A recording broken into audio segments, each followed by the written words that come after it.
వీక్షిస్తున్న తెలుగు ప్రేక్షకులందరికీ నమస్కారం. ఈ వీడియోలో ఎవరైతే రేషన్ కార్డు ఉపయోగిస్తున్నారో, ఎవరైతే రేషన్ తీసుకుంటున్నారో మరి వారందరికీ కూడా ఇంపార్టెంట్ అప్డేట్ అండి ఇది. ప్రతి ఒక్కరు కూడా స్కిప్ చేయకుండా చివరిదాకా చూసేసండి. సబ్స్క్రైబ్ చేసుకొని వీడియోని లైక్ చేయడం మాత్రం మర్చిపోకండి.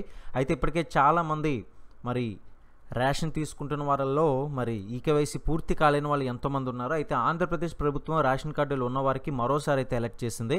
రేషన్ కార్డులో ఈకేవైసీ గడువు దగ్గర పడిందనమాట. మరి దీంతో ప్రతి ఒక్కరు కూడా ఖచ్చితంగా ఈకేవైసీ అయితే పూర్తి చేయాలని సూచించింది.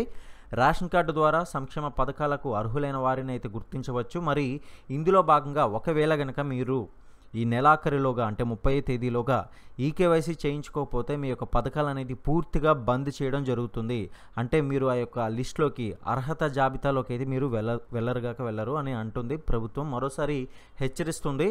మరి దీన్ని గమనించాలి మీరు. అయితే చాలామంది విద్యార్థులు ఇతర ప్రాంతాల్లో కూడా చదువుకుంటూ ఉండడం వల్ల ఈకేవైసీ అయితే చేయించుకోలేకపోయారు.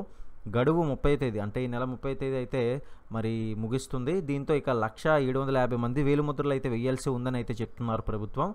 అయితే వాస్తవానికి మార్చి 31 లోపు ఈ యొక్క ప్రక్రియ అయితే పూర్తి చేయాలని భావించారు. కానీ ప్రభుత్వం మరొకసారి అయితే అవకాశం ఇస్తూ ఏప్రిల్ 30 వరకు కూడా పొడిగించిన విషయం తెలిసిందే.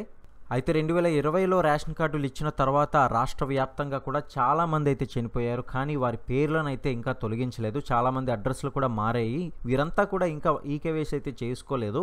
అడ్రస్ మారినా ఎక్కడ రేషన్ కార్డు తీసుకుంటున్నారో అక్కడ ఈకేవైసీ అయితే చేయించుకోవచ్చు. ప్రాబ్లం అయితే లేదు. మీరు ఉన్న స్థలం నుంచి, మీరున్న లొకేషన్స్ నుంచి ఈ యొక్క ప్రాసెస్ అయితే చేసుకోవచ్చు. కానీ చాలామందికి ఈ విషయం అయితే తెలియడం లేదు. మరి ఈపోజ్ యంత్రాల్లో ఎవరి పేరైతే పెండింగ్లో ఉంటే వారిని పిలిపించి వేలిముద్రలు అయితే వేయిస్తున్నారు. ఉద్యోగాల కోసం ఇతర రాష్ట్రాలకు, చదువు కోసం విదేశాలకు వెళ్ళిన వారు ఇంకా కూడా బయోమెట్రిక్ అయితే వేయలేదు. దీనివల్ల పెండింగ్ సమస్య అయితే తగ్గడం లేదంటున్నారు ప్రభుత్వం. అయితే చాలామంది హడావిడిగా రేషన్ షాప్కి వచ్చి వేలిముద్రలు అయితే వేయించేందుకు ప్రయత్నం చేస్తున్నారు. అయితే మరి ఎంత ప్రయత్నం చేసినా కూడా ఆధార్లో నమోదు చేయకపోవడంతో ఈకేవైసీ ప్రక్రియ అయితే పూర్తి కావడం లేదు. వారు తప్పకుండా ఆధార్ కేంద్రానికి అయితే వెళ్ళి బయోమెట్రిక్ నమోదు చేసుకుంటేనే ఈకేవైసీ పూర్తవుతుంది అంటున్నారు. అయితే 5 ఏళ్ళు పైబడిన వారు పిల్లలు ఎవరైతే ఉన్నారో ఆధార్ ప్రధానంగా బయోమెట్రిక్ను అప్డేట్ అయితే చేసుకోవాలి అంటున్నారు. మరి ఈ యొక్క విషయాలన్నీ కూడా ప్రభుత్వం నుంచి వస్తున్న విషయాలే. ప్రతిదీ కూడా మేము ముందుంచుతున్నాము. చాలామంది ఫాలో అవుతున్నారు, కొంతమంది ఫాలో అవ్వలేకపోతున్నారు. ప్రతి ఒక్కరి యొక్క నెలాఖరులోగా ఈ విషయాలన్నీ కూడా జ్ఞప్తికి తెచ్చుకొని ప్రతి ఒక్కరు కూడా అప్డేట్లు చేసుకోమని అయితే ప్రభుత్వం నుంచి మరోసారి వచ్చిన ఈ యొక్క విషయాన్ని మీ ముందుకైతే తీసుకురావడం జరిగింది. అయితే రేషన్ కార్డు ఉన్న ప్రతి ఒక్కరు కూడా వెంటనే ఈకేవైసీ చేయించుకోవాలని సూచిస్తున్నారు. అప్పుడైతేనే మనకి రావాల్సిన పథకాలు కూడా మరి ఖచ్చితంగా అందుతాయి. లేదనుకుంటే ఆ పథకాలన్నీ కూడా బంద్ అయిపోతాయని కూడా అంటున్నారు.